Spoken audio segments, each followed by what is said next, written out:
Hello student, कैसे हैं आप सभी लोग। आज हम बाल विकास योजना में बालवाड़ी आंगनवाड़ी के बारे में बताएंगे। इसमें जो समेकित बाल विकास योजना, प्रारंभिक शैशवाकाल, देखभाल व शिशु भारतीय संविधान के अनुच्छेद 45 के संदर्भ में बालवाड़ी व आंगनवाड़ी एवं अन्य सरकारी तथा गैर सरकारी प्रयास केंद्र व राज्य स्तर पर किस तरह से किए गए, इसके बारे में बताएंगे। पहले हम बालवाड़ी जान जाते हैं।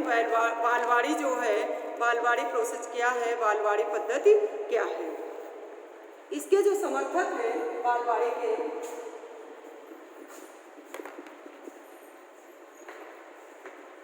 फ्रोबेल,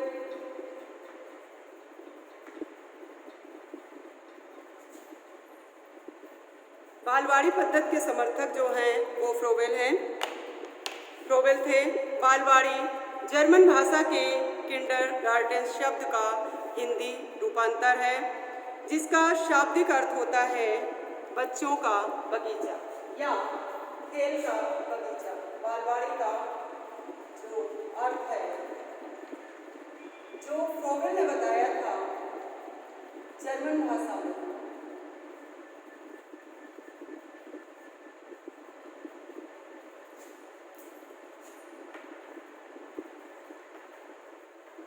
खेल का या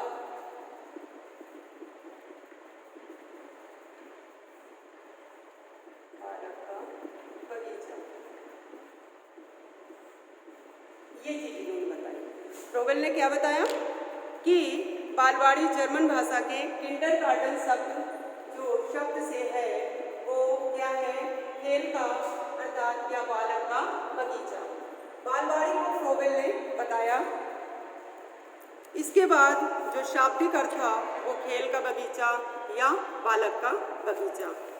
फ्रोबेल का विश्वास था कि जिस प्रकार एक वृक्ष में संपूर्ण वृक्ष छिपा होता है, उसी प्रकार एक बालक में पूर्ण व्यक्ति छिपा रहता है। बालक की उपमा एक वृक्ष से होते हुए फ्रोबेल ने स्कूल की बाग से और शिक्षा की उपमा माली से दी है। बालवाड़ी शिक्षा के उद्देश्य। बालवाड़ी शिक्षा के उद्देश्य क्या है?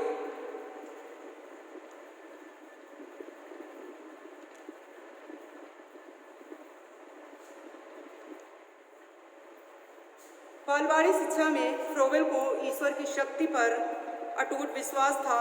वो संपूर्ण शक्ति, सृष्टि का निर्माता और पालन करने वाला एकमात्र ईश्वर को मानता था। जो साधु उद्देश्य थे वो इस प्रकार थे।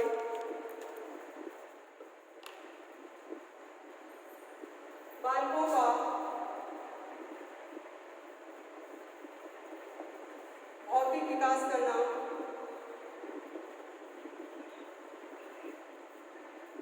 भौतिक विकास करना, भौतिक विकास मतलब खेल खेल में।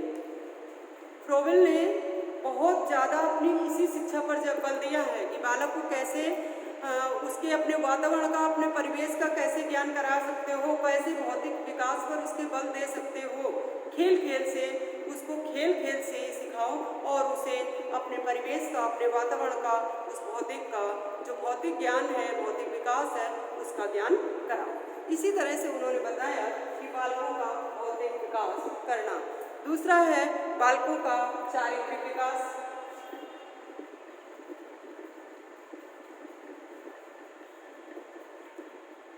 चारित्रिक विकास करना, बालकों का चारित्रिक यानी नैतिकता की ओर ले जाना, नैतिक विकास करना और उन्हें बताना क्या अच्छा है क्या बुरा है। इस तरह से बच्चों को खेल खेल में सारी चीज़ों को बताते हुए उन्हें उनका चारित्रिक विकास करना। इसके बाद शारीरिक व बौद्धिक विकास करना। बालकों का थर्ड पॉइंट, बालकों का बौद्धिक व विकास करना। बौद्धिक या शारीरिक समझ लीजिए, बौद्धिक व शारीरिक, जिसको शारीरिक या मानसिक भी बोल सकते हैं। ठीक, बालकों का बौद्धिक या शारीरिक विकास करना, खेल खेल से, जब खेल खेल में बच्चों को सिखाएंगे तो उनका जो शारीरिक विकास तो होगा ही, साथ में उन्होंने बताया कि क्या उनके लिए चीज़ अच्छी है, क्या चीज़ अच्छी नहीं है, अच्छे बुरे का ज्ञान कराते हुए, उनको नैतिकता की ओर ले जाते हुए, फिर उनके बौद्धिक, उनके मेंटल लेवल जो है, वो मानसिक स्तर जो है, वो बौद्धिक स्तर जो है, उसका विकास करना।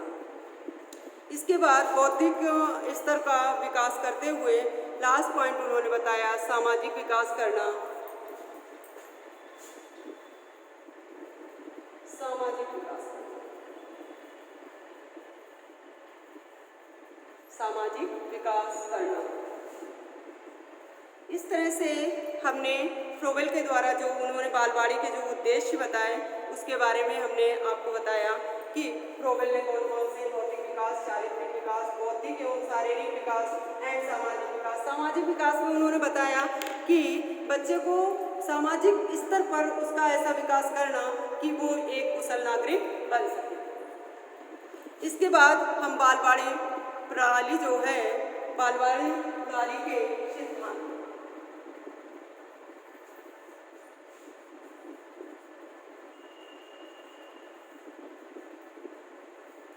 सिद्धांत कौन कौन से हैं? आत्म क्रिया का सिद्धांत, आत्म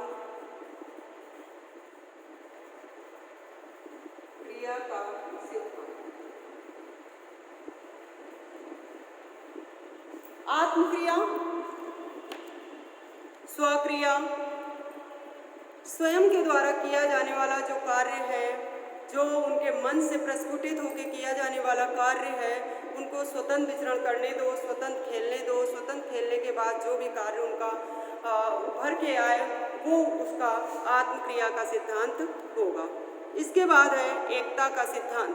बच्चों में वो गतिविधि पैदा की जाए कि बच्चा यूनिटी में रहे, एकता का सिद्धांत, यूनिटी में रहे, बच्चा अलग ना भागे, सबके साथ खेले, अपना ग्रुप मेंटेन करे, अपने समूह में खेले, मित्रवत नीति अपनाए। इस तरह से बच्चा जब ग्रुप में खेलेगा, समूह में खेलेगा और सहभागिता निभाएगा तो वो उसका विकास, मानसिक भी और शारीरिक विकास, नैतिक विकास, वो सब तरह का विकास होगा और उसका सामाजिक विकास होते हुए एक वो कुशल नागरिक बनकर तैयार होगा। फिर है स्वतंत्रता का सिद्धांत। पहले भी हमने आपको बताया कि बच्चे को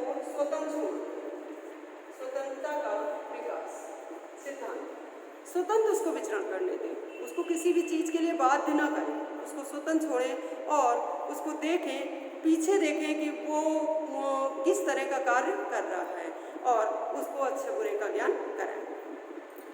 इसके बाद ज्ञान को अंदर से बाहर निकालने का सिद्धांत। जब खेल खेल में बच्चा खेलेगा तो अंदर से जो उसके अंदर विद्यमान है वो ज्ञान, उसको प्रस्फुटित होकर कैसे बाहर निकालना है, ये शिक्षक का कार्य है। फिर है सामाजिकता का सिद्धांत, किस तरह से बच्चे को सामाजिक बनाया जाए। और फिर है खेल द्वारा सीखने का सिद्धांत। अब हम जानेंगे बालवाड़ी प्रणाली में युक्त सामग्री व साधन, कौन कौन से सामग्री और वो साधन कौन कौन से उसमें एकजुट होते हैं। जैसे साधन है, साधन पहला है कहानियों द्वारा,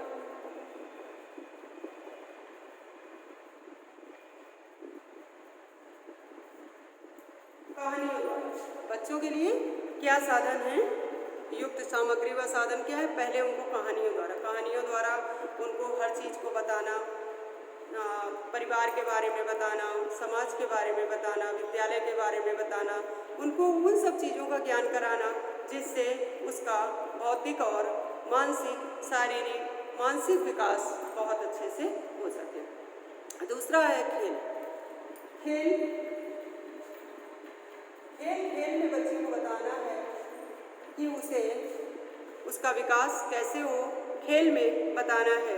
इसके बाद मात्र खेल व शिशु खेल, मात्र खेल व शिशु खेल,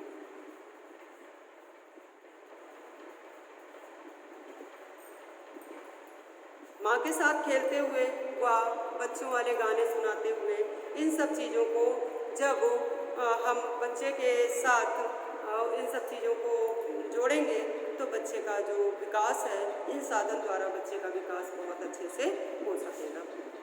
इसके बाद चौथा उपहार, पांचवा व्यापार। चौथा हो गया उपहार। उपहार में बच्चों को खिलौने, कुछ ऐसे खिलौने जो कि पढ़ाई की ओर इंगित करते हों, जैसे खेल खेल में जो भी डिजिट है 1 2 3 4 ऐसे करके ये लगाना, 1 लगा, फिर 2 लगा, ये देखो बेटा 2 लगाना, 3 लगाना, 4 लगाना, इस तरह से ऐसे जो भी गेम्स हो उनके लिए देना और उनको खेल खेल में ही शिक्षा ग्रहण कराना। और 30 उपहारों का इन्होंने फ्रोबेल ने जिक्र किया है कि 30 उपहार, इंद्रियों के प्रशिक्षण पर बल देने के लिए 30 उपहारों को इस तरह से बताया है। और इसके बाद है व्यापार। ये लगातार अनेक प्रकार के होते हैं, जैसे चित्र बनाना, मिट्टी के खिलौने बनाना, माला गूंथना, चटाई बुनना, नाचना, गाना आदि। ये इन्होंने पांचवा जो है वो व्यापार के तहत पर बताया। जब बालक बड़ा हो जाता है तो उसको व्यवसाय लेवल पर, व्यापार लेवल पर उसको ये सब चीज़ों का ज्ञान कराना चाहिए। इसके बाद बालवाड़ी के क्या गुण हैं, उनके बारे में हम बताएंगे आपको। गुण क्या है? पहला है मनोविज्ञान के सिद्धांतों पर आधारित। मनोविज्ञान सिद्धांत पर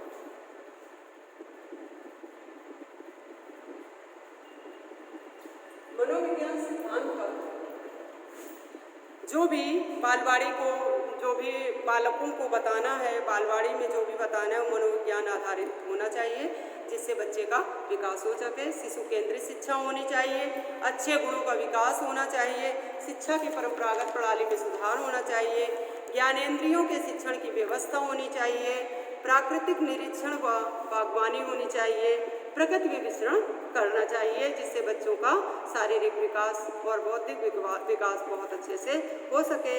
व्यावसायिक विकास, आध्यात्मिक विकास, आध्यात्मिक आधार, आत्मक्रिया पर बल, महिला शिक्षिकाएं, विद्यालय आकर्षण के केंद्र, स्वाभाविक विकास के अवसर, रचनात्मक शक्तियों का विकास, ये सारी चीज़ों जो बालवाड़ी के जो गुण हैं ये बताएं।